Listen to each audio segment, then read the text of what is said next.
दोस्तों I hope आप सब अच्छे होंगे। तो दोस्तों एक आरटीआई लेके आया हूँ यहाँ पे, ठीक है दोस्तों। तो ये भाई हमारे जो भेजे हैं ये स्कोर कार्ड, तो सोचा मैं आप सभी से शेयर कर दूँ। देखिए दोस्तों, इनका कहना था कि इनका सिलेक्शन होगा कि नहीं होगा इतने इतने मार्क्स से। इनका जो मार्क्स है 78.75 है और जो जनरल में आपका कट ऑफ गया 82.75 है। तो दोस्तों आप समझ सकते हैं कि यहाँ पे आपका जो सिलेक्शन है डेफिनेटली हाई चांस है आपका होने का, ठीक है। फर्स्ट ऑफ ऑल आपका हाई चांस है, टेंशन मत लीजिए। फर्स्ट वेटिंग लिस्ट में भी हो सकता है, क्योंकि फर्स्ट वेटिंग लिस्ट में देखा जाता है कोई स्टेट में 3 से 4 मार्क्स भी लेस चला जाता है, ठीक है। तो वो डिपेंड करता है, बहुत सारे स्टेट में पॉइंट से भी जाता है, लेकिन बहुत सारे स्टेट में 3, 4, 5 मार्क्स भी चला जाता है।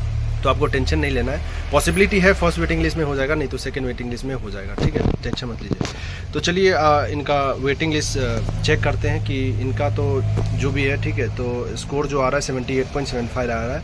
तो नॉर्मलाइजेशन ये क्या था, सारा चीज़ मैं आपको दिखाता हूँ।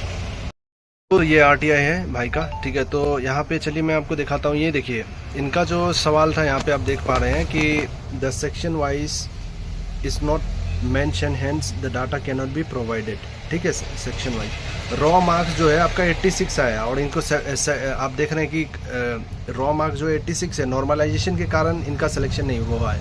अगर एक ही शिफ्ट में होता तो इनका सिलेक्शन हो जाता, ठीक है। तो 86 रॉ मार्क्स है, लेकिन मिल रहा है इनको 78.75। सोचिए कितना लेस गया है। तो ये चीज़ होता है दोस्तों।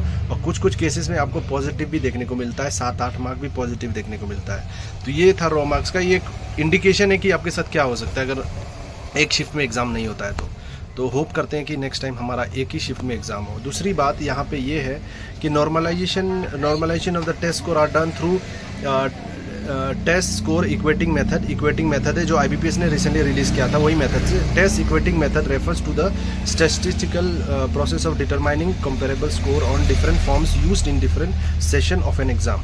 As per process, the normalization of a score is done using equi-percentile method for all examination held in more than one session.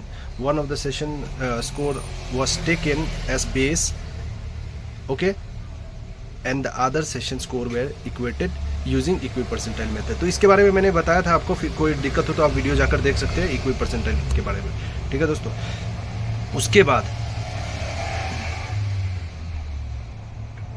उसके बाद यहाँ पे आप देखिएगा the question paper and the answer key of the are the property of IBPS.